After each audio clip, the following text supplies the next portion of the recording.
man. Whenever you're ready, let's do it. Cool, awesome, yeah, brilliant. Hello, everybody. I'm referee Ben Robbins, and I'm here today with five-time WCW Tag Team Champion Marcus Bagwell, aka Buff Bagwell. How you doing, sir? Hey! What's up? I don't mean to say this, but it's something that it's across the board. It's always been like this, and I'm not sure why, but I do always like to at least correct it. It's by no means your fault. Everybody says it, but I'm actually a six-time with five different partners, and which every time I bring it up and we talk about it on podcasts like this, we bring it up and we try to get somebody. Literally, I say that, and I don't know, there may be somebody else out there that's done it also. So I always say, I'm not sure, this may have been done before, but to my knowledge, I'm the only one that's ever done six, and with five different partners. And just so you know the number, so you can count them and look back on them for the ones that are listening to the podcast, it was me and Two Cold Scorpio. Yep. Me and Scotty Riggs. Yep. It was me and Del Wilkes did it twice. Nice. That's four. And then it was me and Lex Luger and me and Shane Douglas. And Shane Douglas was for about a week or two at the very, very end of WCW. I don't even remember being world champions with Shane. And that's not dogging Shane out. Me and Shane are great friends. It's just, it was such toward the end that it was just, the only reason I know it is you can go to my website and I've got a tag team championship belt on. Shane has a tag team belt on, and we're holding Jeff Jarrett on our shoulders with the world heavyweight title. Awesome. So it's literally six times with five partners. Now, of course, you know me, on my belt here, I happen to get it right. I didn't want to mess up my own belt. Oh, but God, no. For some reason, even on Alexa says five. And if you go to Alexa, do you know what Alexa is? Yeah, she's the little the little voice. you talk to. Yeah. Well, Alexa, if you go to Alexa and say, who's Marcus Bagwell, she'll say, Marcus Bagwell is a person formerly known as Buff Bagwell. He wrestled for World Championship Wrestling in the 90s, and he's a five-time world champion. Even she says five. So, right. But I'm telling you, you just heard me count them out. And it's six. And the reason why it's 6 and 5 is because me and Dale did it twice. Me and the Patriot did it twice. And that's the only reason why. But I wasn't correcting you to make you be wrong. I was correcting you just because, that's a world tag team title, man. Yeah, of course. I want credit. I want credit for it, Yeah, brilliant. Yeah, definitely. Yeah, but, really, thanks a lot for having me on, and we'll have a good time. And anything that you want to ask me, and I told you before you ever called me or we talked, there is nothing that you cannot ask me, because there's nothing I've got to hide. There's absolutely zero that I have to hide or I'm worried about somebody asking me, because everything I say and everything I do comes from the heart, and it comes from the truth. And by doing that, I found out two things. It's a lot easier telling the truth because you don't got to remember lies. I mean, You got to remember lies, and you don't got to remember the truth. The truth just is the truth. You got to remember. It comes from the heart. You got to remember lies, and you can mess lies up. But if you know me, I don't mess nothing up because I don't lie. But at the same time, I just wanted to let you know it is 6 with 5. 6 with 5. There should be some kind of trophy for that, shouldn't there? Yeah, of course. Yeah. That'd be a heck of a trophy. I mean, think about it, bro. Nobody else in the world has done it. No. And I do it and don't get no credit for it. I mean, shoot, give me a pat on the damn back or something, right? Yeah, of course. Yeah, well, we'll make sure that everyone knows out of this. Definitely, I'll make sure I get the word out there for you. That's why I really do like to clear it up. I used to let it go when guys used to say it. I used to let it go because I just didn't want to. I didn't want to embarrass them, and I hope that didn't embarrass you because there's no reason. No. Because it's been said across the board a million times. 5 world tag team titles, but it actually truthfully is 6 with 5 guys. But you did a great job, and I'm just glad to be on your show, and I'm glad you asked me to be on your show. So let's do it, man, and let's get down to it, man. Yeah, of course. Let me just ask you the first question then. So, let's do it. Have you always wanted to be a wrestler growing up? Was it a dream of yours as a kid, or did it come to you later on in life, wrestling? There's 2 different kind of wrestlers, and this goes across the board. And I would say 95% of all wrestlers would agree with this. And that is the 2 different kind of wrestlers they are there's the kind of wrestlers that dressed up like Halloween as wrestlers when they were kids. There were wrestlers that, got their dad to go take them to see wrestling at events. There was wrestlers that had little action figures and played with them and all that. I just wasn't that kind of guy. I was not that kind of a wrestling fan. Yeah. And now my brothers kind of were. It was kind of strange. So when they got out, we had 3. I got 3 brothers. Yeah. 3 total, counting me, 3. And I'm the baby. So me being the baby, when it got out that a Bagwell, because we were very popular in this area I live in, when it got out that a Bagwell was going to be a wrestler, automatically it got out that, it was going to be Stevie, my oldest brother, was going to be the wrestler because he was 6'4" and he's 260, big guy, And wow. Little we know, the baby at 5'10", ends up being the big badass wrestler, Yeah.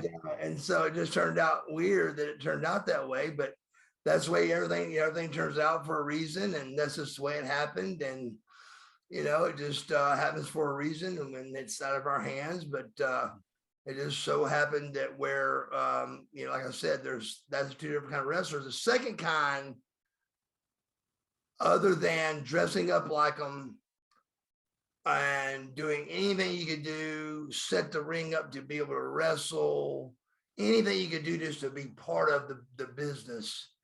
Your second type was money. You got the business for money. And I'm not ashamed to tell you that I got in the business for money. Now, even though I got in the business for money, I learned to respect it and really, really love the business as it came to me. But it wasn't the other way around. It wasn't, I loved it and I was enamored with it, and I dressed up like my favorite character and always wanted to be a wrestler. It worked the other way. It went the other way. It worked where, I was, trying to be, I was trying to make money doing this and learned how to respect it along the way. Yeah. That's what made it, popular for me. And I followed my leaders. My leaders were Lex Luger, Sting, and guys like that. And they were kind of the same way. We got in this business. We got in this business because we wanted to be, we wanted to make money and be rich and famous and cool. Yeah. And a lot of guys would kill anything just to be in this business. And that just wasn't our mojo. Our mojo was, look, this is a business. This is an income. that we're going to, make money at, and we're Yeah. going to treat it like a business. They treat it like a business. We treat it like a business, and it is a business. And I got this for it to be a business. And then I learned the respect and love for it. Yeah. Awesome. So obviously, because you come from quite an athletic background as well, because obviously you were into baseball growing up. Extremely athletic background. I was all county, all state in football and baseball. I won the Golden Gloves, Georgia State Championship boxing when I was 12 years old in 1982. Nice. I was 61-1. So I was a very good wrestler, but they back then they went with weight, not age. So pound for pound, I was a badass.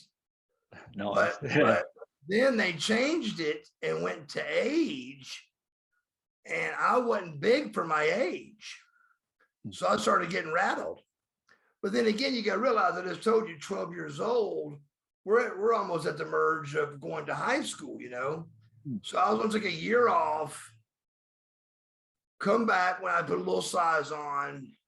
By the time I done that, football, baseball, and girls had kicked in, and I was all county, all state, all 4 years in football and baseball, and girls to kick on the side. So not literally to kick, but just meaning they were there too. And so it was just time for the girl thing to happen, and so just a different life took over at that age. And but it was a lot of fun. I had a great life. My parents were very well off from a very successful lumber business called Southeastern Building Supply in a little town called Woodstock, Georgia. And that's actually where I live now. I live in Ackworth now, but Woodstock is like I can throw a rock and hit Woodstock. So I mean, it's like that close. And but I grew up in Marietta, Georgia is where I grew up. That was kind of like the uppity, people that had money, the better schools, the better everything was Marietta. And Woodstock was more a little trashy, a little trailer wide trailerish, a little bit dungier. And but at the same time, now Woodstock's booming and got $1 million houses up there, one of them being mine. And just things happened, and Woodstock changed around to, they called it Town Lake. And when people tell me that, I go, hey, listen to me. I said, don't call it Town Lake. I said, you live in Woodstock, okay? Don't try to sweeten it up and make it prettier sounding. You grew up in Woodstock, okay? So don't try to pretty it up. But so Woodstock really became big. Everything went north and west. And then when that got big, then things started going east toward Roswell and Alpharetta. And then now Atlanta is just really booming, man. It's just a really big city, and it used to be a big city without big traffic. Now it's a big city with big traffic. So we just but I love Atlanta. I would never leave Atlanta. I would always live here. This is the city I love, and I'll always be here. Awesome. That's fantastic. So moving a little bit further forward, do you remember the very first time you thought, right, I'm going to go and find a wrestling school, I'm going to step into a ring and start taking your first bumps and hitting the ropes? Like, do you remember what all that was like? Absolutely.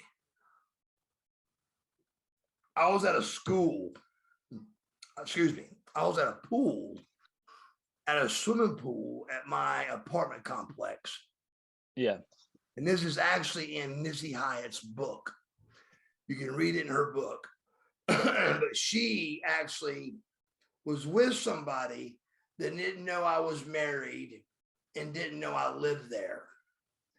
So Missy Hyatt, here comes this blonde hair, big boob, great looking chick that I see across the pool. And I'm like, God, who's that? Well, little I know, she was saying the same thing. She was like, who in the hell is that over there? Who's that good looking guy, and da, da, da, da. And so come to find out, I come back from the pool and she was moving in across the hall from me. I thought, I didn't even think two thoughts about it. I thought, I didn't think that was weird. I didn't think it was,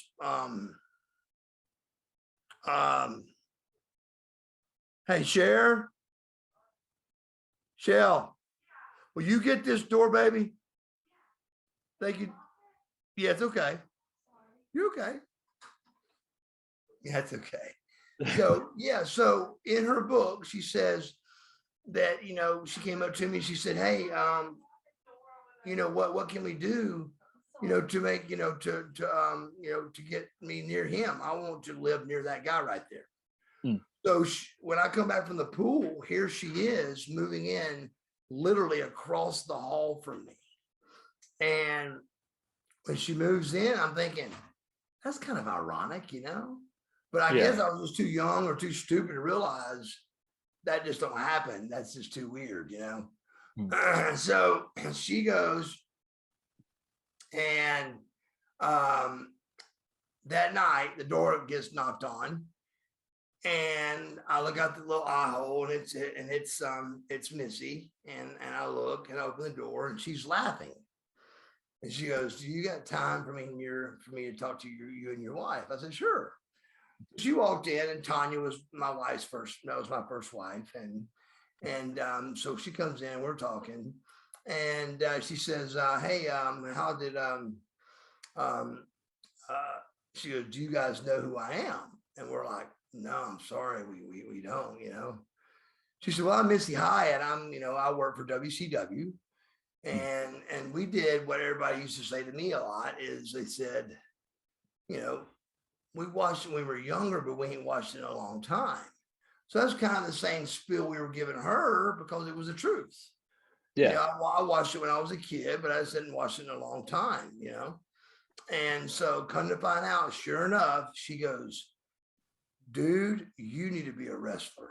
You just got that look. You got a great body. You got a great look. I heard you talk. You got that voice. She goes, it's just crazy enough for you to be a wrestler. So she sent me to WCW. Did not have the power plant yet. There was no school. There wasn't a school to go to. There was just a warehouse that they would allow you if they granted you to go down and join and work out with a couple of guys down there. And Kevin Nash, when I went down the first time, he was down there. And I was like, oh my God, there's Kevin Nash, And Kevin Nash was the big time bouncer in Atlanta. And I was kind of the known cool guy of Atlanta, good looking guy, I was a fighter, I would fight you. And no, I wasn't like going to, kick everybody's ass. I mean, especially Kevin Nash at 750. Yeah. He was known as the badass of the badasses. So any new club that opened, he was always the bouncer. And so long story short, I move in I come back and tell Missy, I go, they wanted $3,000. I said, sweetie, I don't have $3,000. So she found another guy named Steve, the Brawler Lawler, that actually passed away about 6 months ago through COVID.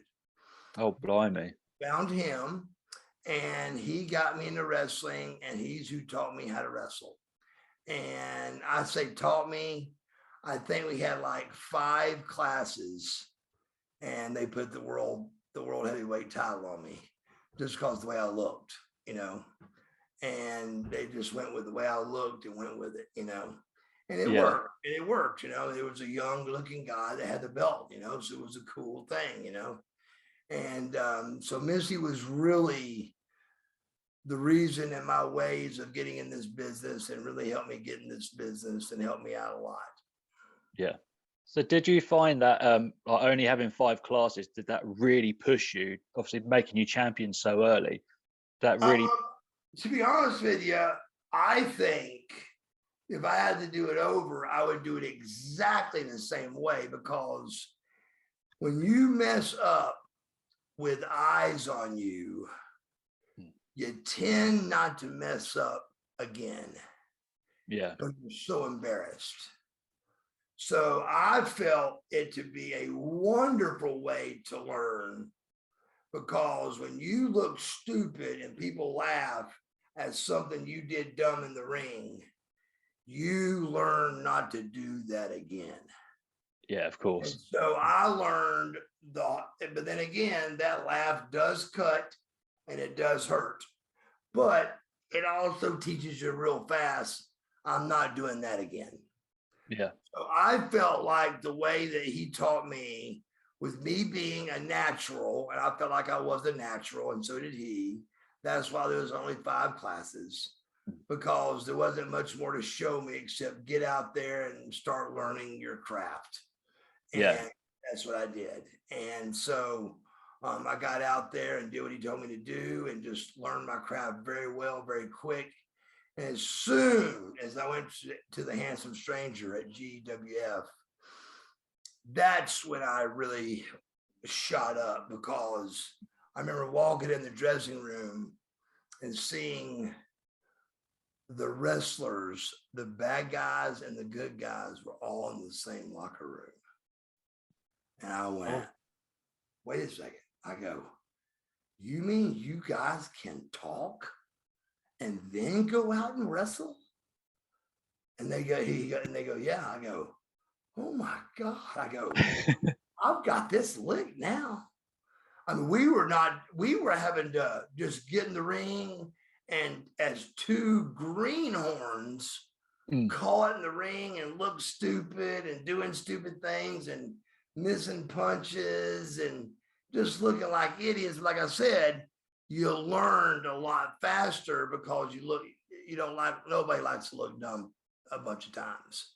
Yeah, of course. So when I was able to go over with guys that knew what they were doing, like Hot Stuff Eddie Gilbert, and the Harlem Heat was out there, the Patriot was out there, Hot Stuff Eddie Gilbert, Patriot, Harlem Heat.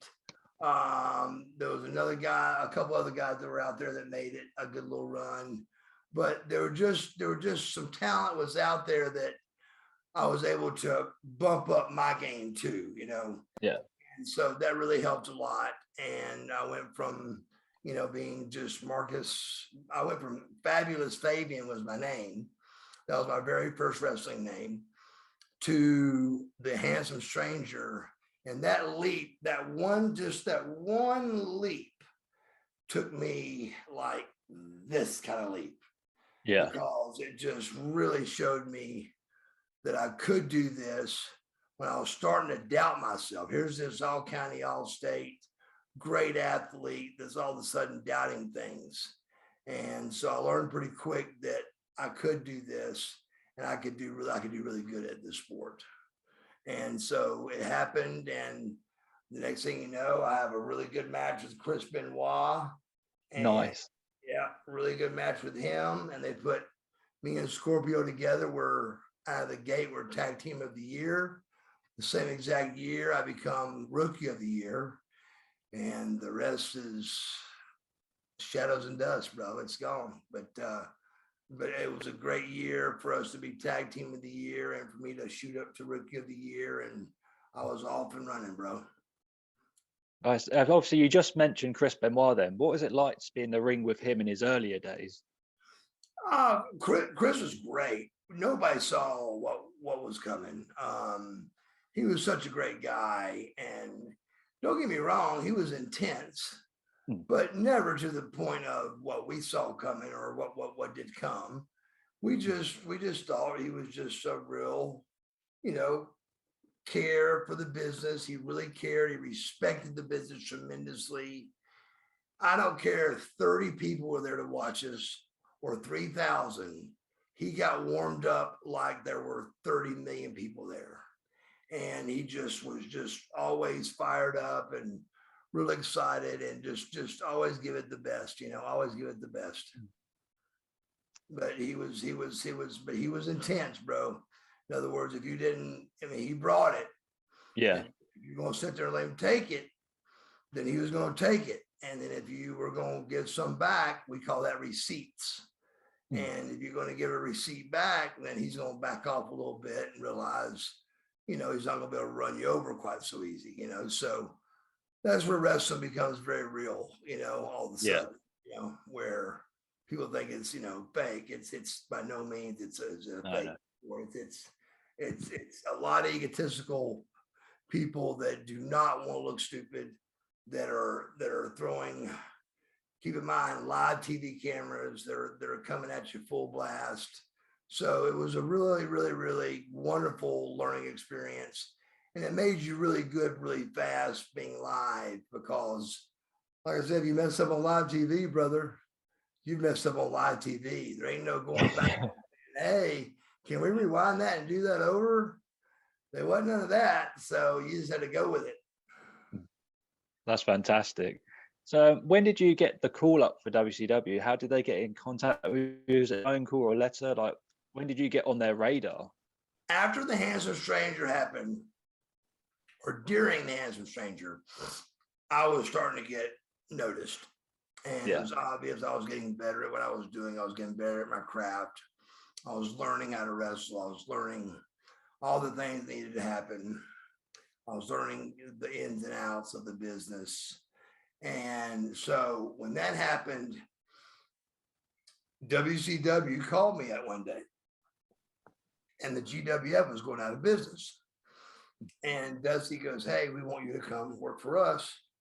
We want you to go to school and just learn a little bit more, so you get a little more freshened up on, you're close, but you're just not quite where we want you to be. Yeah. And we're going to make you be, 100%. And about that time, Barry Windham blew his knee out, and they put me on the road. And when they put me on the road, Barry Windham, because he had blown his knee out. Yeah. That's all it took. I came in and did a great job filling his spot, and Bob Bagwell never turned back. He had a job from there on. Awesome. That's fantastic. Yeah. So was it, because in your earlier days in WCW, you did a lot of tag team work. Was that your choice, or was that the role they gave you to begin with? I just think that was the role I fit. I really do. It was, there really wasn't a reason nor any type of absolute reason of like, let's make him a tag team wrestler. That's just where I fit, kind of. Yeah. And then when I fit there, I was good at it. And then next thing you know, I've got 6 world tag team titles with 5 different partners, So I got good at it real quick, and it became very natural to me, tag team wrestling. Yeah. And so I just enjoyed tag team wrestling more than I did singles wrestling. Even though I could do both, I just preferred to tag team wrestle. Yeah. So I stayed with the tag team, and they needed more tag teams, and they needed single wrestlers. And so that's what we did.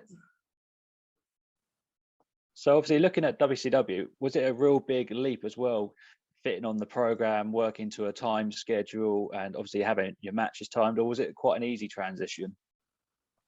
Transition compared to like obviously coming up from obviously GWF and everything? I feel like it was much easier. It was much easier because the reason when we went from, you got to realize we went from, not really knowing how long we had to the referee having it right in his ear of going, 5 minutes, Yeah. 3 minutes, 2 minutes, all right, boys, let's go home, take it home. You know, take it home means take it home. And Yeah. so, you know, it just really had a lot more professionalism in it of knowing what to do and how to do it. And it helped out a lot.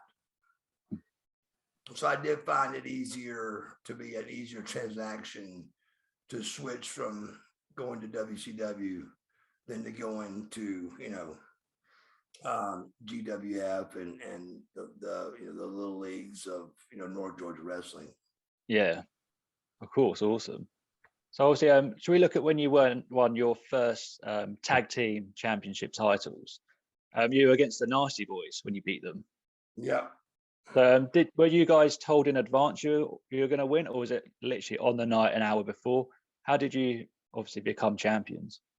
Everything in wrestling. The only thing that's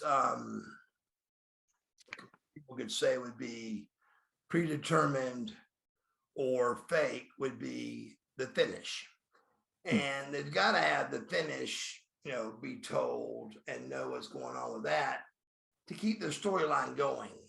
So, yes, we were told what was happening and we're told what was going to happen that night, but you're only told the ending. So, in other words, the rest of that match, if they feel like trying to beat you up and you're not tough enough to hold them off, you got your ass kicked. Yeah. You know, so that's what makes it not fake to pro wrestlers. We call it predetermined, and what's predetermined is only the ending. Yeah. That's it. That's the only thing that was predetermined. So and you got to predetermine it. And don't think for a second, I don't think what's the fighting thing now? The MMA. I think MMA is predetermined. You know, I really do. I think there's some of that goes on there because they've got to tell certain storylines or it's just not going to work out. It's just not going to work out the way they want it to, even though they may want it to work out that way. It'd be like, you know, having a Mike Tyson when Tyson killed everybody. There's no way for nobody to win, you know. I mean, he went out and knocked him out in 20 seconds, you know. Yeah. So, yeah. So the only thing that was predetermined was just the ending of the match of what they wanted so they could keep the storylines rolling. Yeah. So did they give you a lot of creative control then, how like you structured the match to bring the crowds up and down? Did you get a lot of input yourself on that? None. It was up. That's where we did get paid. Yeah. We got paid for, they give you the predetermined finish. Yeah. Then we work backwards from there and make this match equal the ending they've given us. Oh, okay. Yeah. You see what I'm saying? Yeah. So if the ending, let's say, was, you know, he heats on Bagwell and, you know, he's getting beat up. He gives a hot tag to Too Cold Scorpio. Too Cold Scorpio comes in and he does his 1.5. And then the other nasty boy makes a save. And then Missy comes up on the apron, which draws me over to her. I give her a kiss. The ref's not looking. They hit Scorpio with a boot when the ref's not looking. And they pin Scorpio 1, 2, 3. Yeah. That would just be a small example of what the ending being predetermined. But you got to realize there was 20 more minutes of that match that happened before that we came up with to make it make sense to get to the end. Yeah. And that's what made us great at what we were. That's what made us professional. And that's what made us good at what we did. Yeah. I mean, the matches you had together were absolutely phenomenal. Because another time, they really were. Another time when you won the tag team titles, you got to fight against Harlem Heat and all four of you guys in the ring together because you're all such big dudes. How was that working like heavyweights really in a tag team match? How did you find that? It was tough. It was tough when you got all four of us in the ring, and because we only our ring was 18 by 18, and the WWF's ring was 20 by 20. Yeah. And that extra 2 feet is a lot. That's a lot. And so, I still rather have the 18-foot ring. It just means more to me because it's just you want it to look the smaller. And the smaller it was, the faster you looked. The faster you looked, the cooler you looked, and the better you looked. And that's why I think it looked good being fast and quick instead of being slow and, like, and they use real ropes, like, like that. We had steel cables. Ooh, Ours were steel cables with garden hose around them and tape. So, I mean, like this, that tight. So when you hit that steel cable at 230 pounds, vroom, vroom, it shot you right off like a rubber band times 20. And you weren't used to that. You'd have to get used to that, or you would mess up the rings. You would not get used to the 20-foot, and it being 20-foot plus a rope makes it bigger and slower. And then 18-foot makes it smaller and quicker. So you had to learn that. You had to learn that, Yeah, there's a lot of trainees that I've worked with in the ring, and I always tell them when you hit those ropes, just hit them properly. Don't hold back because you need to get that bounce off them. And keep in mind, live. Yeah. Live, bro. There's 4 cameras on you from every angle, live. And I dug it. I wanted it live. I wanted it live right in my face because I knew I wasn't going to mess up. I knew I was going to do the right thing. So to come out and be able to pull it off live and show the world that you can go on live television and do the right thing without messing up, you are supposed to be there. You are a star. Yeah. And we were stars on live television. Yeah, of course, man. Like you guys popped every night when you guys were out there. So at being a tag team, did you enjoy rather being heels or baby faces? What would you prefer to do when you went out there live? I think heels. I mean, I enjoy being a baby face with score, but with heels, there's no rules. There's no rules with heels. You just go out and you do what you want, how you want to do it, when you want to do it, and there's no rules. When there's rules, when you go out and you've got to be a baby face. You can't go out and rake a guy's eyes as a baby face. You can't go out and kick a guy below, give him a low blow as a baby face. So you got rules. Where when you're a heel, there is no rules. I mean, it's just whatever you want. So I played everybody plays a much better heel because there's just no rules. Yeah. But let me clarify the air. I could do both, and I felt like I was great at both. But there is, a certain, a little bit of a 5-minute talk you got to have yourself on realizing that you're being a baby tonight now, not a heel. So let's be a little careful when you do this and this, so you're on the same page, So there had to be a little talk with yourself, to make sure you were not going to go out and do something stupid, Yeah.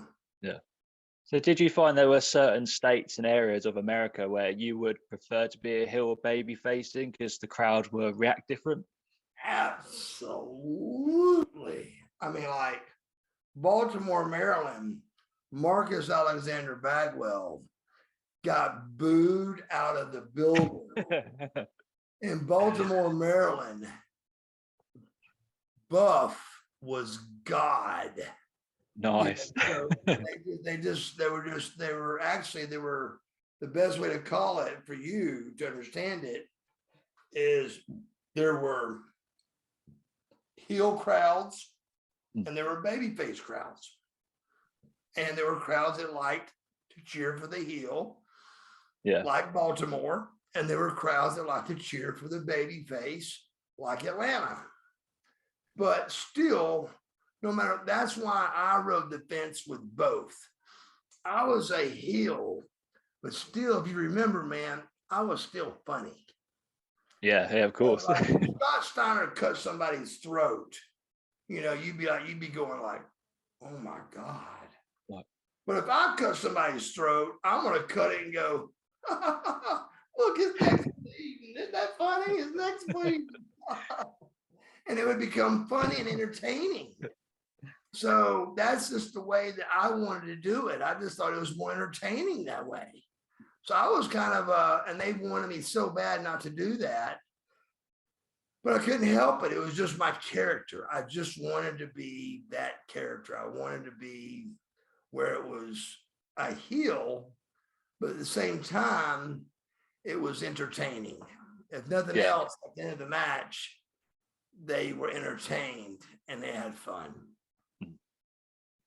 Because looking at a bit of your singles matches, you had some great matches with Rick Rude. Yeah, I did. Yeah. So, like, how was it like working him? Because he was such a phenomenal wrestler as well. Like, I mean, you two tore it up in there. Rick was really, really, really just a full-fledged man. I mean, he was all man. I mean, he was the kind of man I call the kind of man that he could shave his arm right here with a razor and instantly hair would grow back. I mean, he was just that kind of man. He was just a man. And when you locked up with him, you knew you were locking up with a man. And a man that could take you and do whatever he wanted to do with you at any time. So it was just a tough, it was definitely, when you would get in the ring with him, he worked what was called he worked what was called snug. Snug means you're not stiff where you hurt him. Stiff is you hurt people. Yeah. And if you're light, that ain't good because you don't want it to look stupid. Like it's like you're not hitting the guy. And snug means you're there and you know you're there, but it's just kind of snug, Yeah. And but it ain't stiff, it's just snug. So I found he worked very snug, which I prefer. So if he gave you like a shoulder tackle, he would help you go down. He wouldn't necessarily put you on your ass, basically. Oh, you didn't have to have any help going down with him. You were going to go down. In other words, it was you went down, Yeah. And really in everybody's matches. In other words, even when I give Goldberg a tackle, he could not have stood up with my tackle. Nice. He couldn't just, stood there and took it. He'd had to go down. But it just looks better when you go with what's called and do with it what's called, because it goes together better. Yeah. So it's just better to do the right thing instead of, going against the odds and making it look stupid, there's no reason for that. No, of course not. So should we look a little bit at the NWO, because that's when we really saw Buff Bagwell. Like, so where did you get the name Buff Bagwell from, and where did it come from? Like the origins of it all. Where it came from was I had accidentally, and that's the word, I had accidentally became popular. And that's what happens with wrestling is you accidentally get over. And when you accidentally get over, there's nothing they can do, with you except push you. So but then again, what happens is they don't really mean to give you that kind of leverage, but on accident, they do. And once they give you that leverage, then all of a sudden you're in control. Nice. You're calling the shots, Hold on a second, sorry. No, of course it's fine.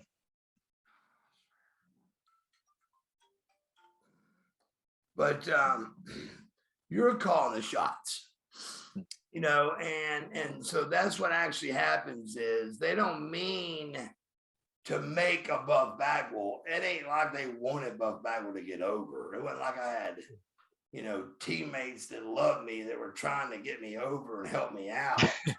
I had to dig and fight and scratch and paw for everything I got. Nice. But what happens is during that process of the pushing, scratching, and doing whatever you got to do to get there, all of a sudden they go, "Oh shit, we got him over." Damn, well, we didn't mean to do that. We didn't quite mean to do it that far, Yeah. And they always can slow you down by pulling that rug back a little bit, They always can do whatever they want to do. So they still run the show, but you're in a better position of calling your own shots if you're in a better position of doing what needs to be done. And so that's what happened with that, yeah. But so did you come up? The Buff Bagwell thing was I became at that point where I was somebody, and they were like, "Oh shit, he's okay. He figured it out. Now we're screwed." Now he's going to be another guy we got to pay a bunch of money, and he's going to figure it out. And he's already figured it out, and that's just the way it is. That's what always happens. So we're on the way home from Seattle, and we're trying to think of a name for me. And we're just trying our best, man. We can't think of nothing. We're trying to. And I can't even think of that. To be honest with you, I can't even think of the names we were coming up with. But we just couldn't come up with something that sounded right. We just couldn't come up with it. And finally, in the very back of first class in the dark, coming home from Seattle, Nick Patrick. Do you know who Nick Patrick is? Yeah. He's one of the main referees. Nick Patrick goes, "What about Buff?" And the whole first class just stopped. Just instantly stopped. And everybody was like, "Who said that?" And Nick Patrick said, "Me." I said, "That's it. That's it." And not one, I know for a fact, there was not another person that came up with another name, because it just was perfect. Yeah. Buff Bagwell. I mean, just even saying it now, 25 years later, how freaking cool does it sound? Buff Bagwell. I mean, you can't make it sound no cooler. It's just cool. So nobody came up with nothing else from that point on. I got straight home and airbrushed everything Buff, and there it went, Buff Daddy. Buff Daddy was born. Nice. Believe it or not, I didn't come up with Daddy. That was, I think, if you remember, Puff Daddy. Yeah. Puff Daddy, the rapper, was out during that time.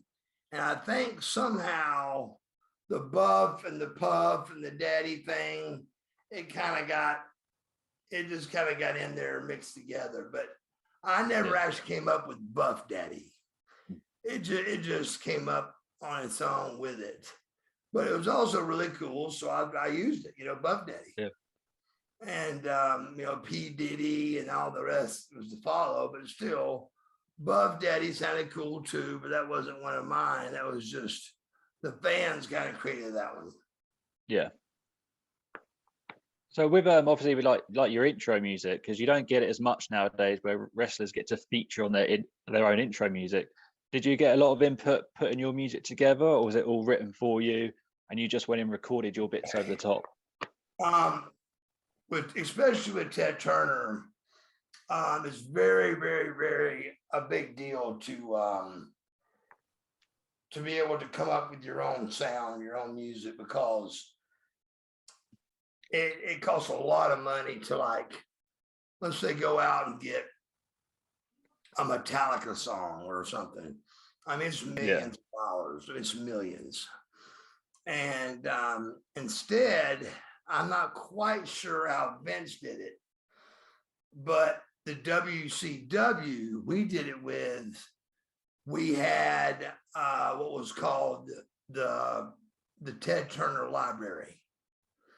And you went to the library with Jimmy Hart. Jimmy Hart comes from a very popular group that I don't know the name of the group, but if somebody knows Jimmy Hart and looked it up on their phone right now, he was in a group that had a couple of #1 hits. Yeah.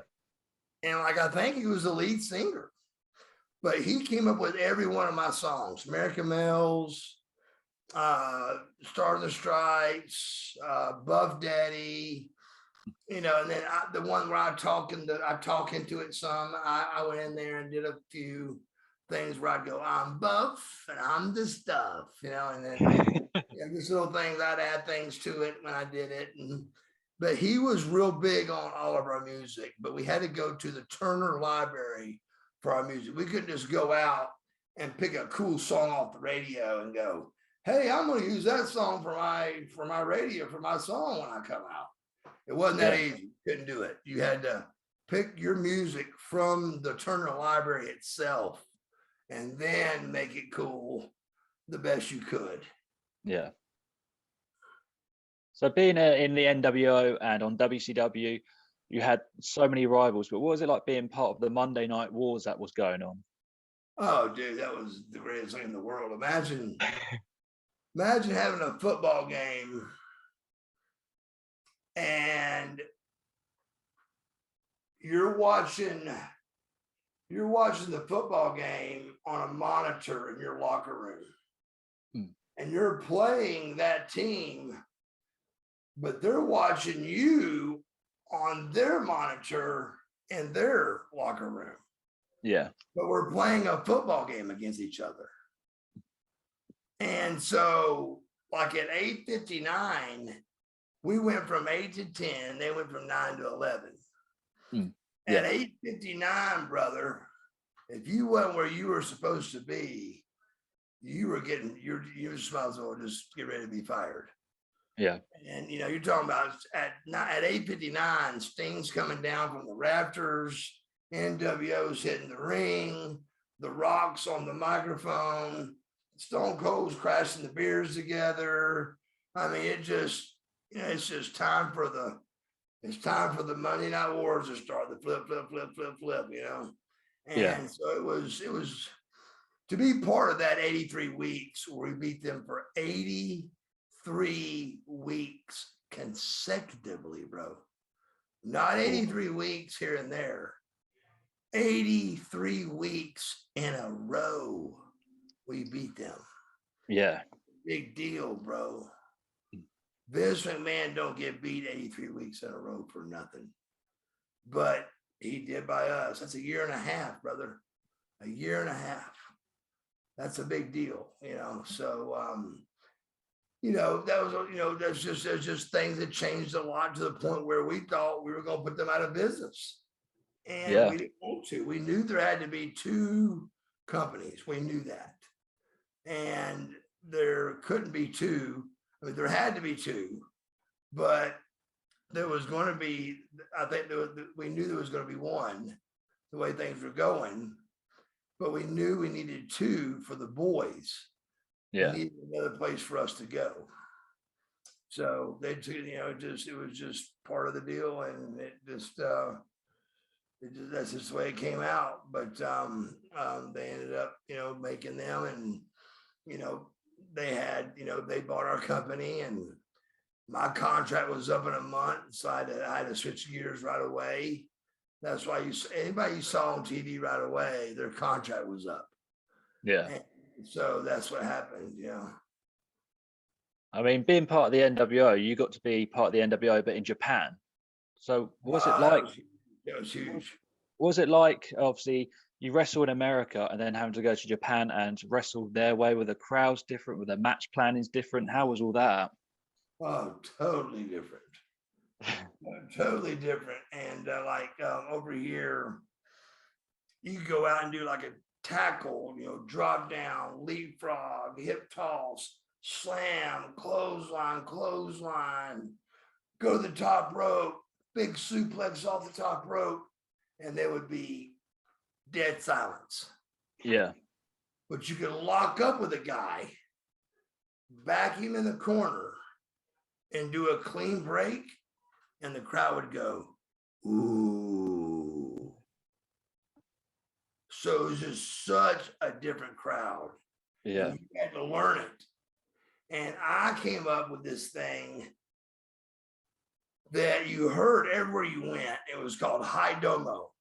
And high domo was like a slang word for excuse me, hello, goodbye.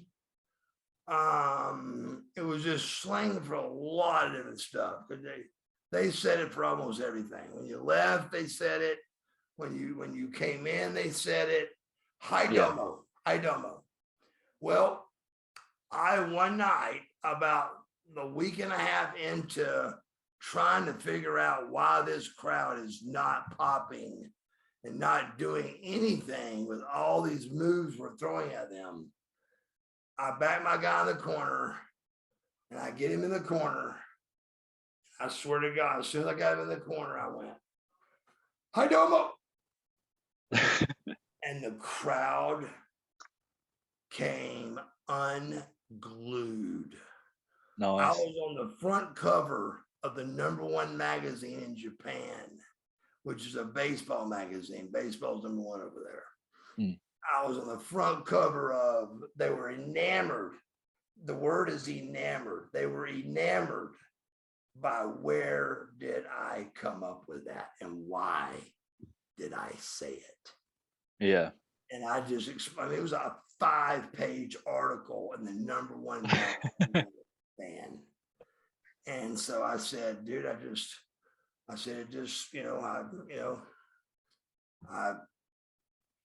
watched the crowd. I was trying to figure them out. I couldn't figure out what they wanted.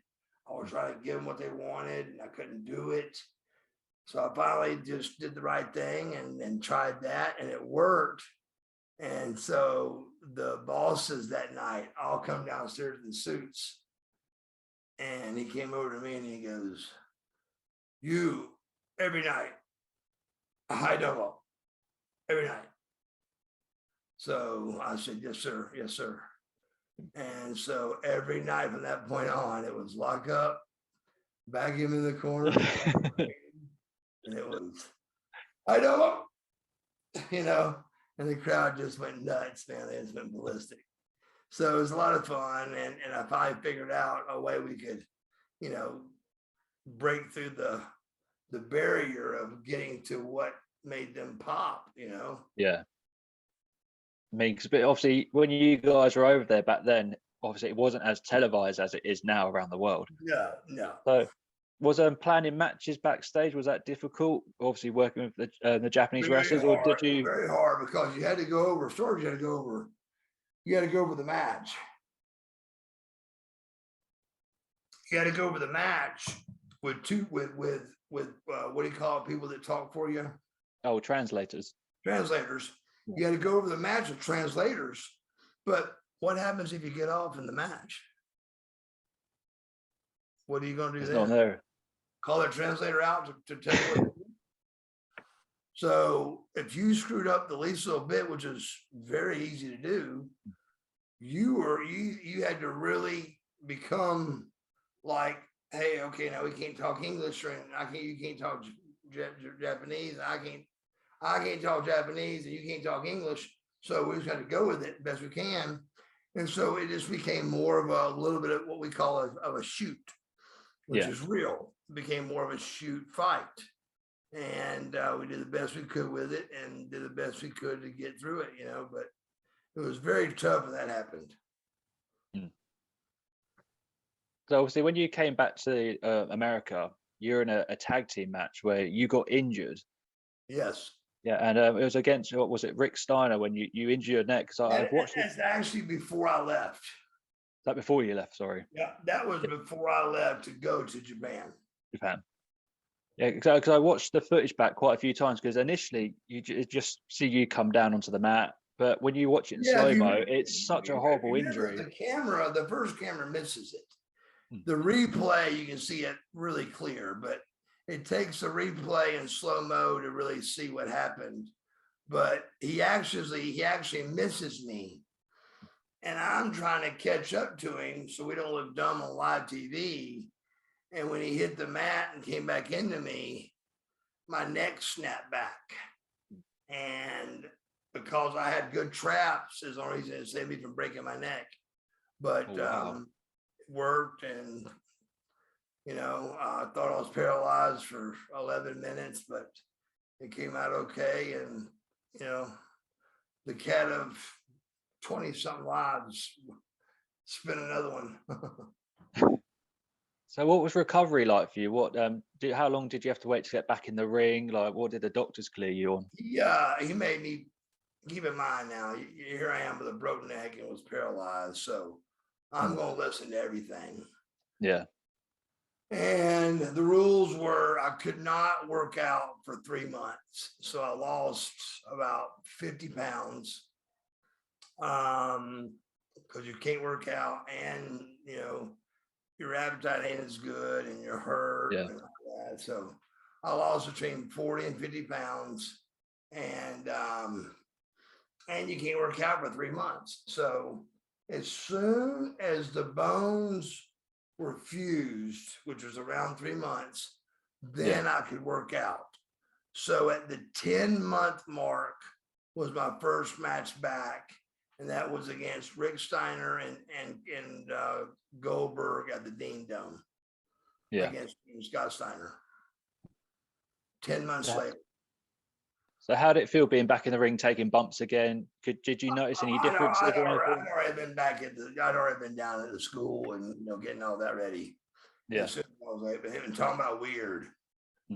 I just thought it'd be nothing to it. I said, just pick me up and slam me. And the guy went to go pick me up, and I go, put me down. He put me down. I go, what the hell? I go, here, just slam me. And he went to slam me again, and he got me up, and I go, put me down. And I said, what's going on? And they go, just take your time for a minute. Hold on. So we brought a pad in and kind of just tossed me sideways on the pad for a minute, just to take a roll, kind of a roll. Yeah. And then it got to where then he slammed me on the big blue pad. And then it got to where we could move the pad, him slam me. And within, I'd say 30 minutes of doing that, I was doing a tackle, drop down, leapfrog, doing drop kicking, everything. Yeah. It just took a little time to get my nerve back up again. Yeah. I fractured the vertebrae in my neck taking bumps, and it made me bump scared for a long time, and I still not quite 100%. So it's quite a daunting thing to suddenly get back in a rig and get slammed, because slamming on your back is quite an unnatural thing. Very tough. It's a very tough thing. So when you made your big comeback, obviously you went into the NWO Wolfpack, which I absolutely loved, because that's when you were with Scott Steiner, and we started seeing you two working together.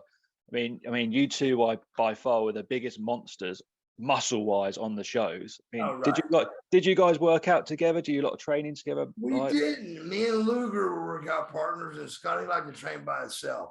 Scotty trains at midnight. every night. Even here, he trains at midnight. Oh, really? Yeah, puts his kids to bed, and he finds a gym that's open 24 hours, and he trains at midnight. That way, Yeah. nobody can mess with him. He's in there by himself. He can concentrate. Yeah. But he actually trains at midnight. Yeah. So how did you do, obviously with your workouts, because you were so ripped as well? I mean, how strict was your workout routines and your regiments?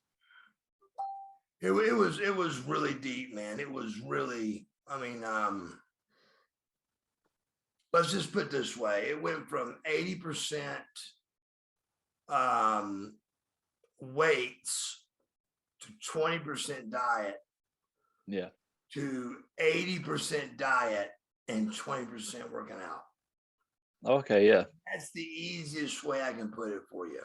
Hmm. The rest of it was, but the 80% diet was 80% diet. Hmm.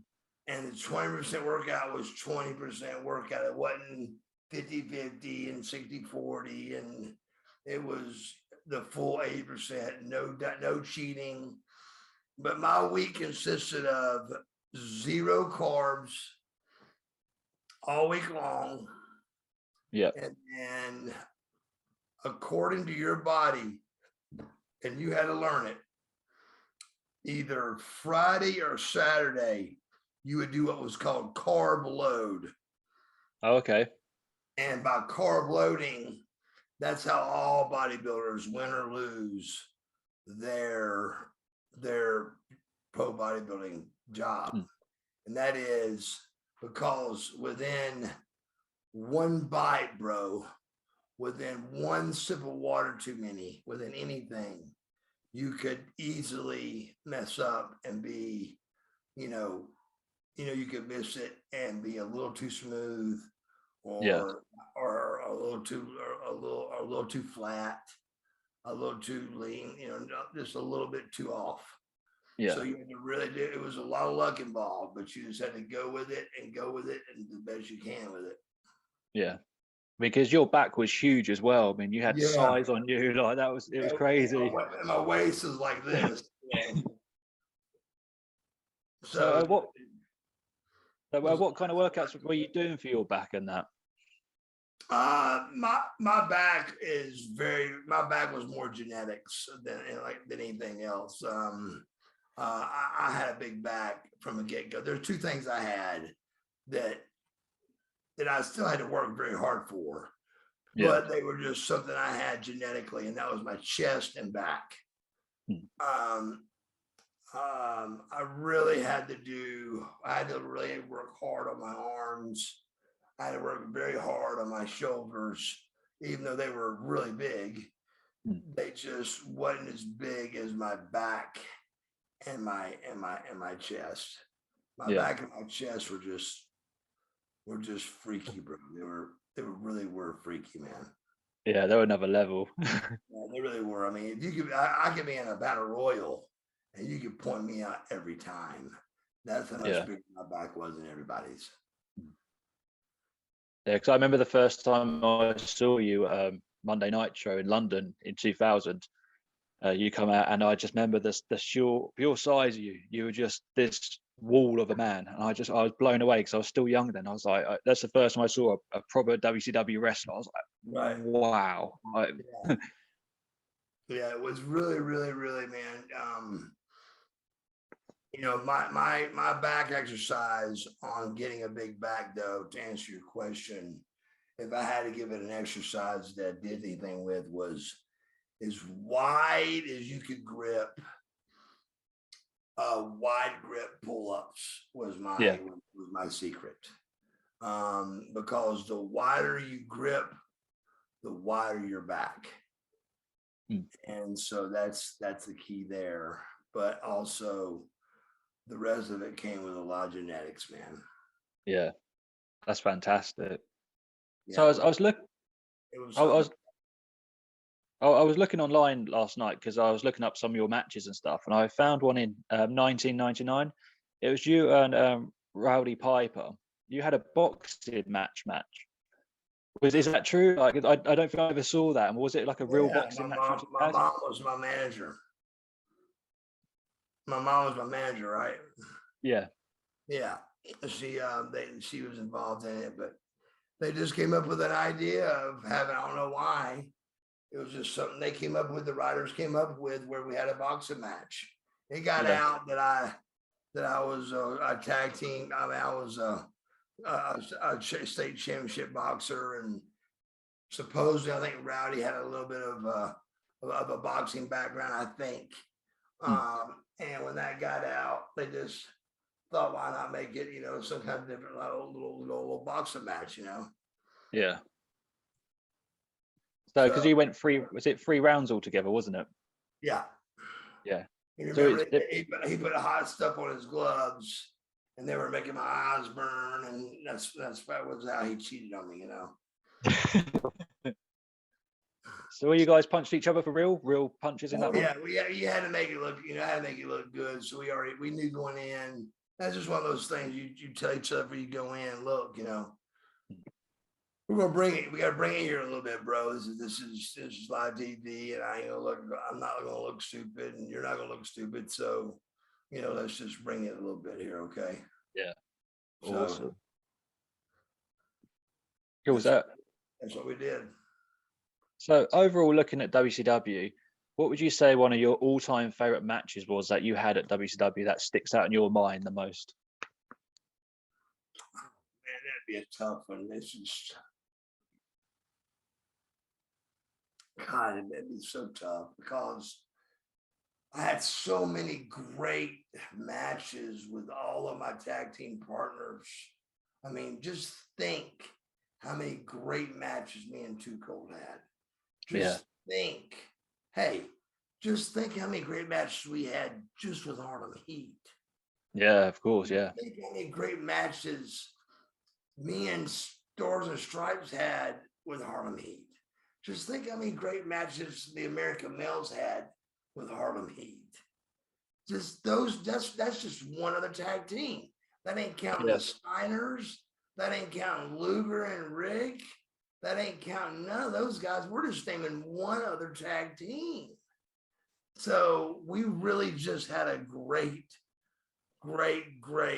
I is the word, and I'm taking I and taking it definitely.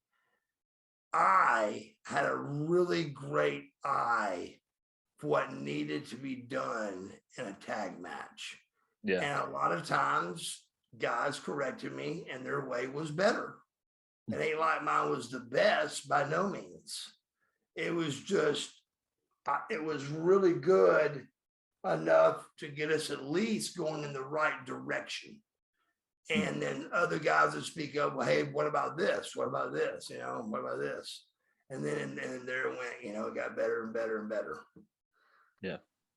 So is there anyone particular in WCW that you just always loved to work with? You got in the ring together and you just gelled and you always had good matches with? You never believe it. Booker T. Yeah. Match that supposedly ended my career, which is the stupidest thing I've ever heard in my life. That's, if you really look back at our matches, you never saw a slip. You never saw a slight mistake. You never saw anything go wrong with me and Booker's match. We nailed everything, and we nailed it every time. Yeah. So he was really, really, really a great guy. So looking at the end of WCW when it finally come to a big end, I mean, you were part of obviously bringing Goldberg's career to an end. What was that like? Obviously backstage being told, obviously you're going to get the pin as well, and it's going to end Goldberg's career on WCW. What was the atmosphere backstage? What were your thoughts and feelings with it? I thought it was time. I thought it was time they give me that push. And we had to do something with Goldberg. We had to do something with him. He was an animal. I mean, we're going to have to make him beatable sooner or later, or he was going to be a robot. Yeah. And none of us were ever going to be able to beat him, So I thought it was a great idea. You could tell who was riding along with who was getting pushed. Yeah. If WCW guys were getting pushed, then Eric was running the show. If WWF guys were getting pushed, then Russo was running the show. Yeah. And that was very simple, and you can see it plain as day. And but at the same time, I love Russo to death. I really do. I love Eric Bischoff to death. They did me right. They treated me right.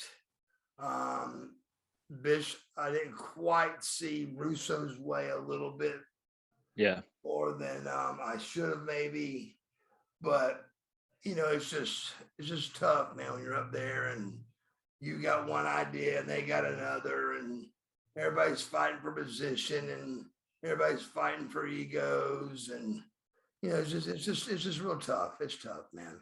Yeah, of course. Because obviously when WCW finished, you went over to the WWF at the time. Yeah. What was obviously moving over to WWF? How was it working backstage and planning matches? Was it a big difference from WCW, or again, was that a transition? Shut my mouth and listened. Completely shut my mouth and listened, because it was just another ball game. I thought it was going to see my buddies, and I couldn't wait. Yeah. Exact opposite, buddy. It was more, I was going in to the damn bullpen, and I mean bullpen. Yeah. And trying to survive. So, but it is what it was, and we did it, and we did the best we could, and we got as far as we could with it, and just did the best job we could. Yeah, of course. Because obviously when WCW, the first ones in get bloodiest, bro. Yeah. And I just happened to be one of the first ones in, and because my contract was up, so I had to come in. So was Booker T's, and so was Dallas Page's. So that's why you saw us first, because our contracts were up. Okay, yeah. So with obviously you guys coming into the company, because I always thought, obviously you guys were going to get the bigger push and you guys were going to go up further, but they seem to have brought other people in as well. So, I mean, what was your thoughts on that, really? Because obviously I wanted to see more of you in the WWF, especially like Lex Luger and everyone. The reason why for that was, let's say Lex Luger for a second. Lex Luger had a year on his contract left when Vince bought us. Yeah. Now, which one are you going to do? Are you going to go wrestle, or are you going to sit at home and make $1.3 million a year sitting at home? Wow, Jesus, yeah. I had a month left on my contract, so I lost about 40 grand just to come in and show him I wanted to be part of the team and was willing to lose 40 grand. Wow. Just to be part of the team. Yeah. So I lost 40 grand and was fired in 2 weeks. I was like, so bad. Can I get my 40 grand back? Nuts. So obviously, you and Booker T had your match live on TV. I mean, I actually really enjoyed it. I thought it was a good, solid match in that. But why do you think they just didn't like it backstage? I mean, what was their issue? I think it was their way of just acting like we're the ones that messed it up. Yeah. You know it. I know it. Everybody out there knows it. Right now, if me and you watched it back, we cannot find one single solitary thing that we mess up in that match. There's nothing. There's not a mess up. There's not a slip. There's not a duck that misses. There's nothing. The only thing at all they can give it was we were a little slow, but nobody came to us and told us what to do. We were told by Stone Cold what to do, and was never given the rights of what to do by the company. And so Yeah. they took the blame for that. Yeah. But still to make a difference, it still came across where people were like, I go, how do you fire Buff Bagwell over a bad match? Yes. Do you say, hey, don't do that again? Hey, that's not how we do it here. Hey, you need to tighten up a little bit. There's a bunch of shit you can say, but you can't fire Buff Bagwell in Atlanta No. because of a match that we can't find anything wrong with. You know, so just a little bit. I think it was just more. And keep in mind, bro. Here's the best part of it all. Do you know what the next week was? No. Atlanta. Was it Atlanta? Yeah. Atlanta was the next week. Now let me ask you a question. You own the WCW, and you're calling this the invasion.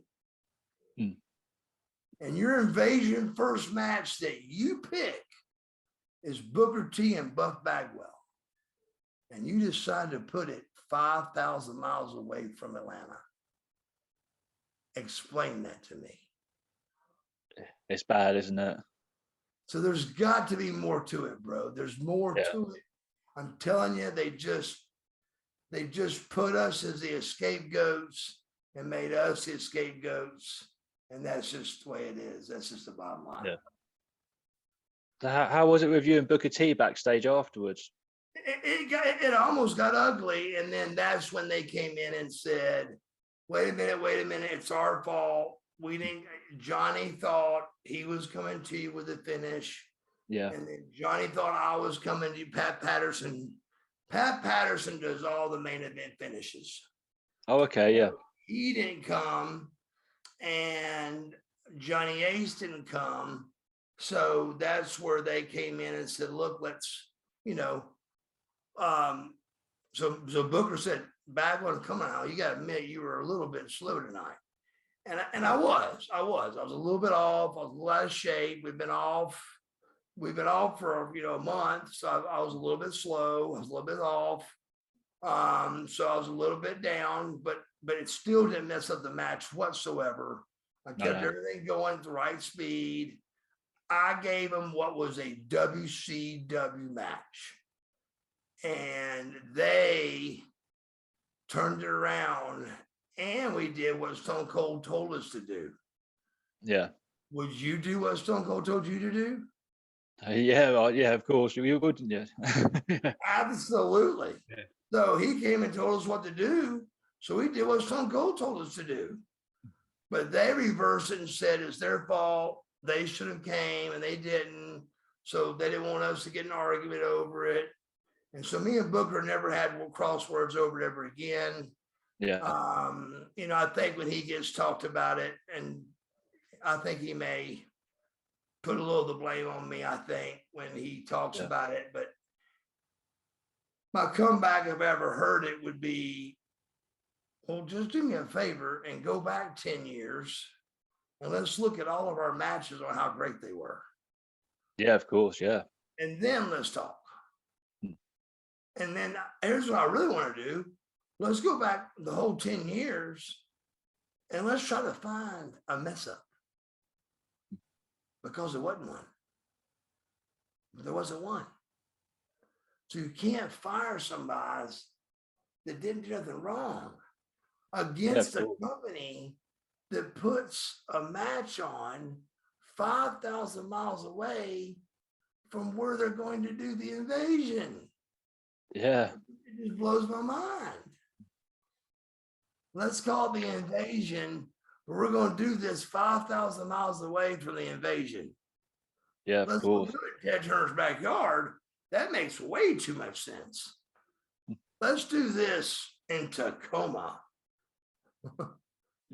It was just stupid. It was just dumb. Yeah. So all it was them to give us a way to look like we messed up, Yeah. Problem is, people bought it. I can't tell you the radio interviews I did that I'd go to them, like when we talk like this, I'd go, do you know what the next week was? And they'd go, no, where? I go, Atlanta. And they go, what? I go, yeah, Atlanta.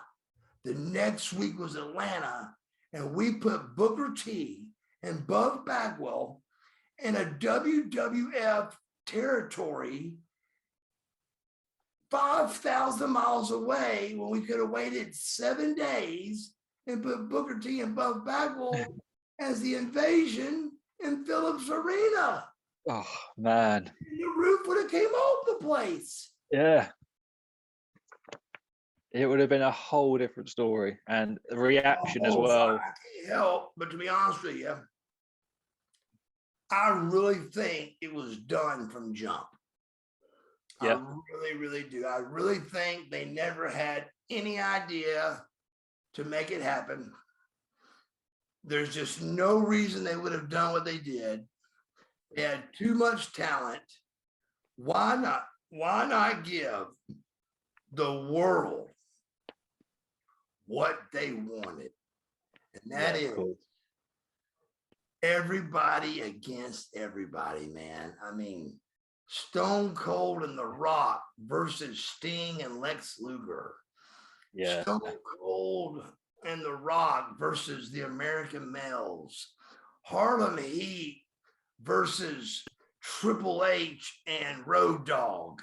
I mean, it just goes on and on and on, man. And instead, they just didn't do it. I don't know why. I just don't get it. It's just they had everything. They had everything they wanted, and still somehow fucked it up. It blows my mind. Oh, yeah, they completely dropped the ball with it. Completely. They really did.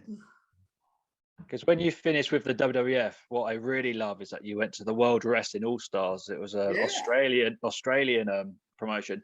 Because you guys toured the UK several times, and I was at like 3 or 4 of those shows, and seeing you come back out with, obviously, like there was Sting, Nathan Jones, Ganguerrero, The Godfather. I mean, those shows were even better because they were smaller venues, and to see you guys again, me and my dad still talk about those shows. It was great.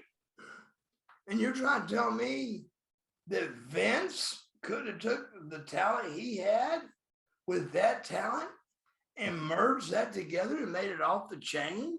Of course it would have. So there was more to it, bro. There was just another plan that we'll never know. And that's okay. But the bottom line is there was another plan, bud.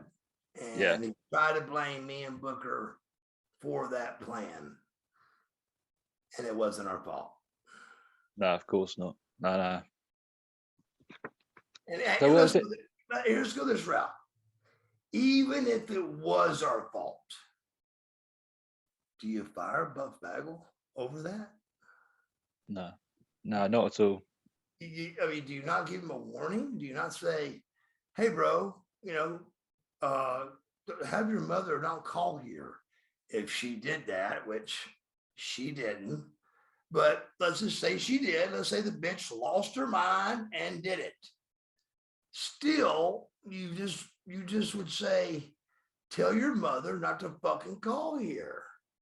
Yeah. I got no warning, no slap on the wrist, no anything, and you fire Buff Bagwell in Atlanta, Georgia? I said, why didn't you guys just call me home and save me a fucking trip?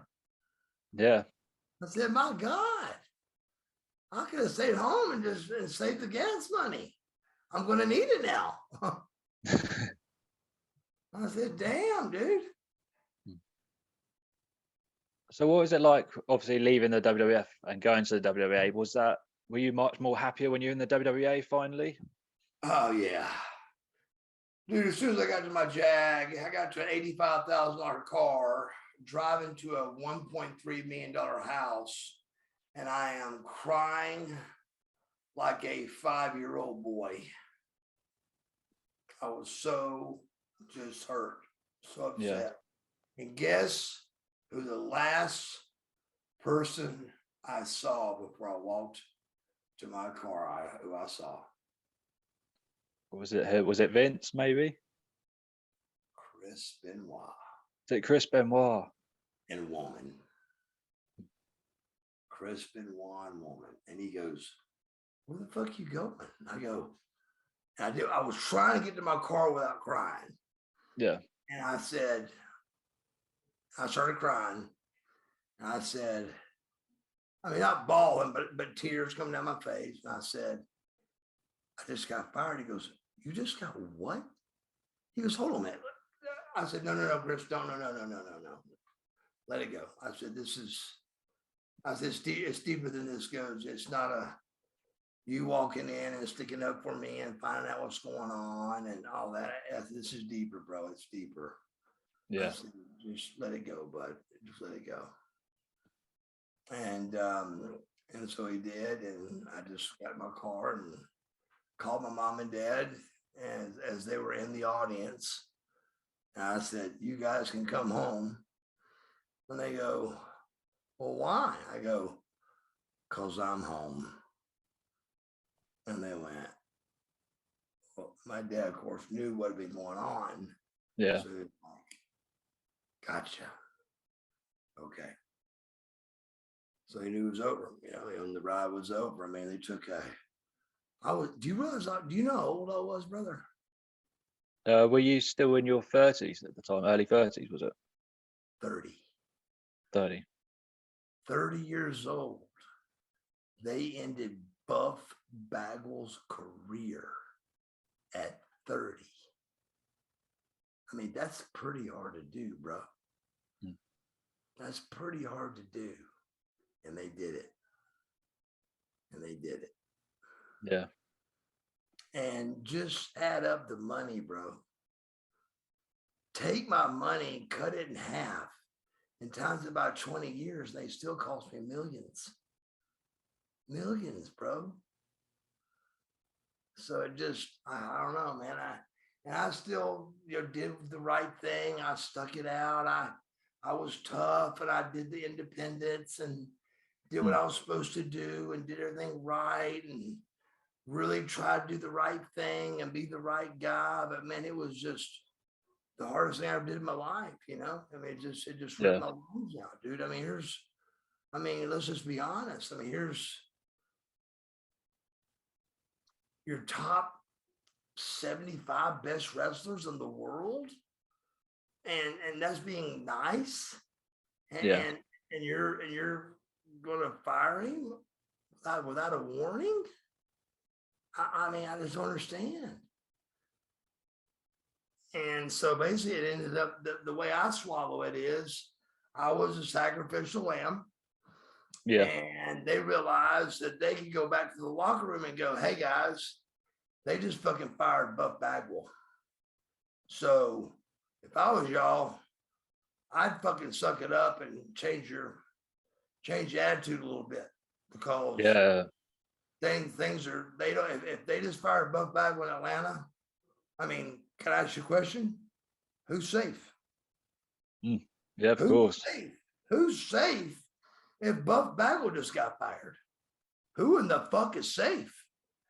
I just got fired in Atlanta, Georgia. Who is safe? Nobody.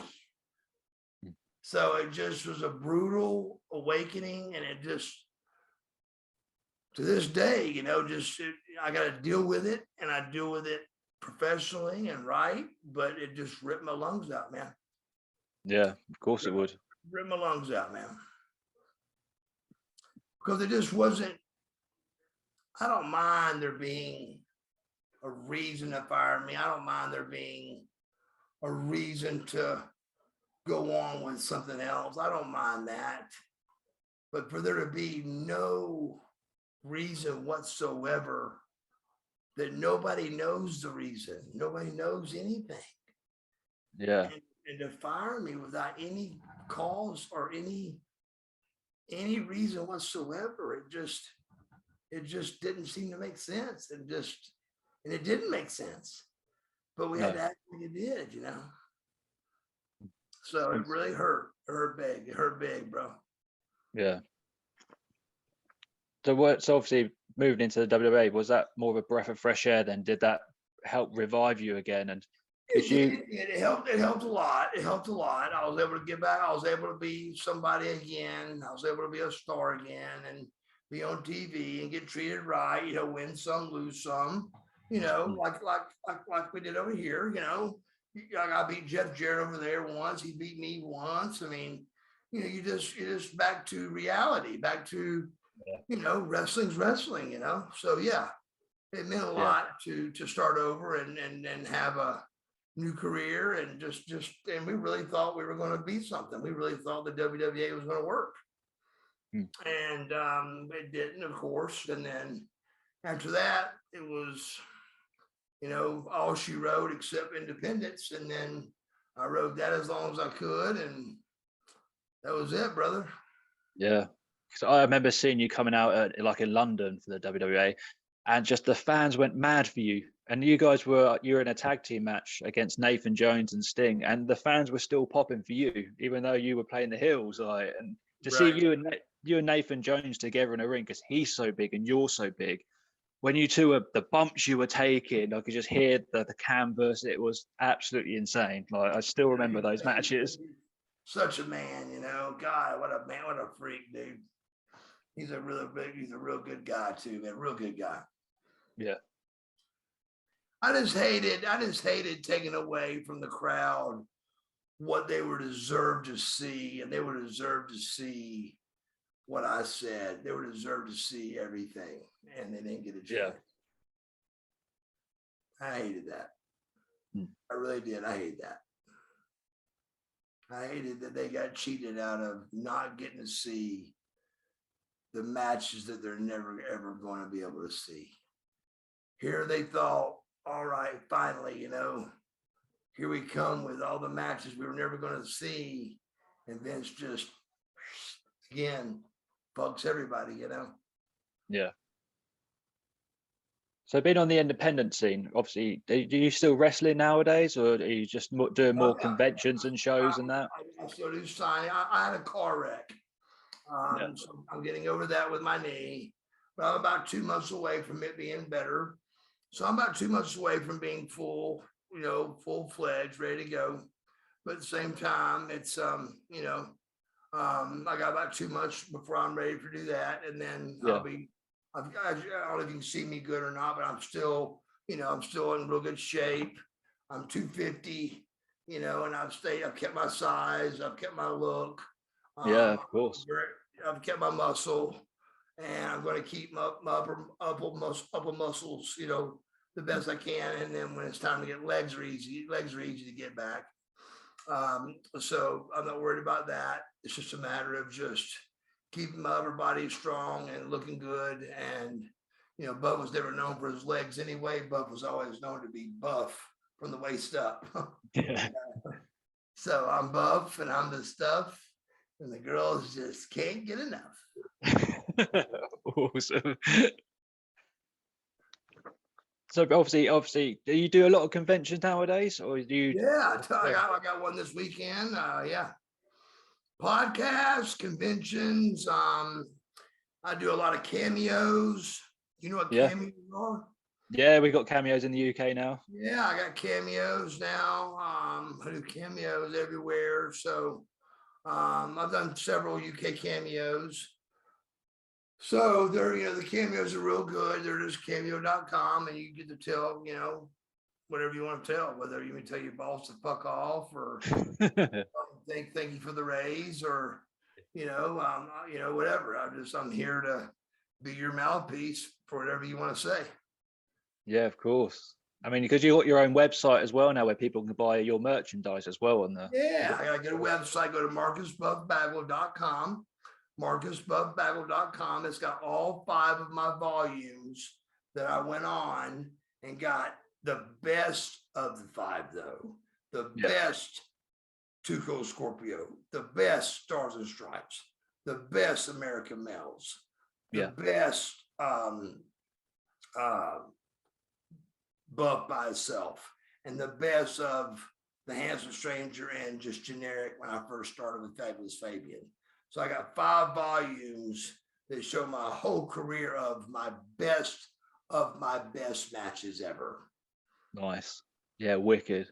It is very, very good. You got t-shirts on there as well, I saw. Yeah, got t-shirts on there. I got a bunch of cool pictures that nobody has that they can buy. They're signed. The one that I'm telling you about, me and Shane Douglas from the belts on, Yeah. holding Jeff Jarrett with his world belt on his shoulder. Just things like that. But the main thing is just having a place for people to go to check out me. And we're going to have a calendar with my podcast where people can go and see us live. We're doing live podcast events now. And that's going to be coming up more and more and more and more popular. So yeah, cool. Keeping it all going. So where can we find your podcast? Is it the Rebuilding Buff? Is that what I saw? Rebuilding Buff. Yeah. It's on every platform. It's on every platform you can go to, but it's under Rebuilding Buff. Yeah. Wicked. That's awesome. And another question I was going to ask is, you can buy autographs for your website. Are you happy to personalize them to people? Do you charge extra for that? The person, he orders the picture he wants and it shows the instructions. They're able to say, what they want me to say on the picture, if they want their name or not, and what to say on the picture. And I do everything they ask to do and then mail them out a picture. Yeah, of course. Awesome. So they get everything they want right to their mailbox. Excellent. And obviously, because you're very active on social media as well, what are your social media tags so people can find you as well? My social media is Twitter's. We're trying to get Twitter going now because I've never been a big Twitter.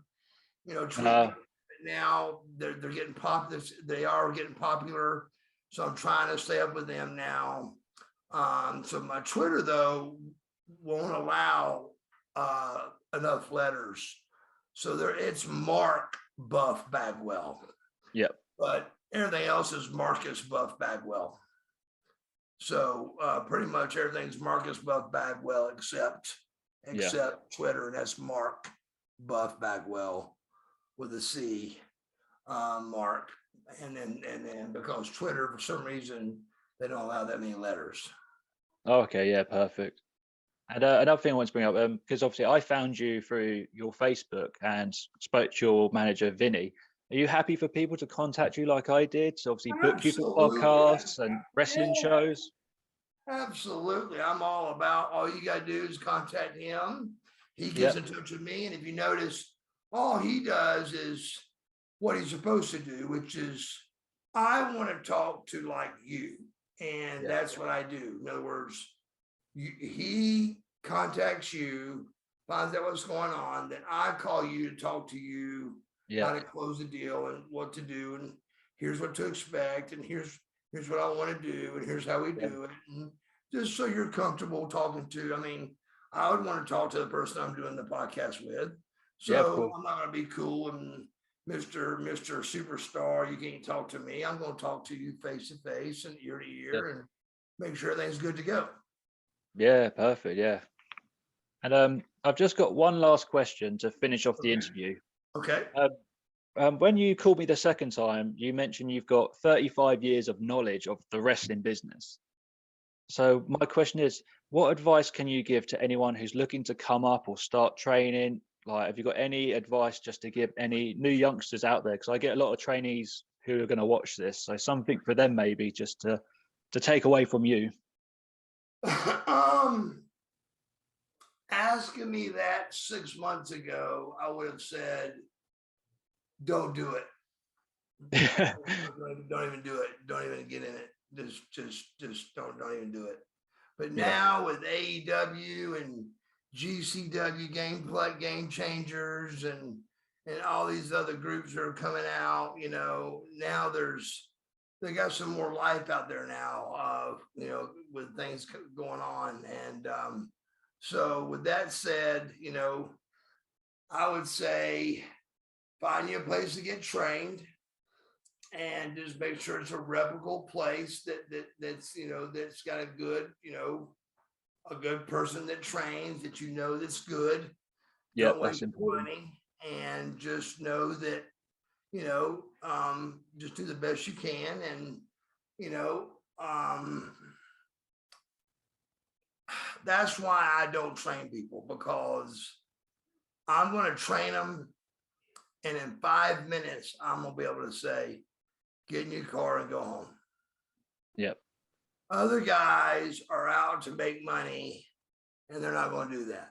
They're going to say, oh man, I can teach you. I can make you. I can teach you how to run the ropes. No, they can't. No, they can't. You got it or you don't, bro. In this business, you got it or you don't. You just don't. Yeah. You got it or you don't. Give Ric Flair a football.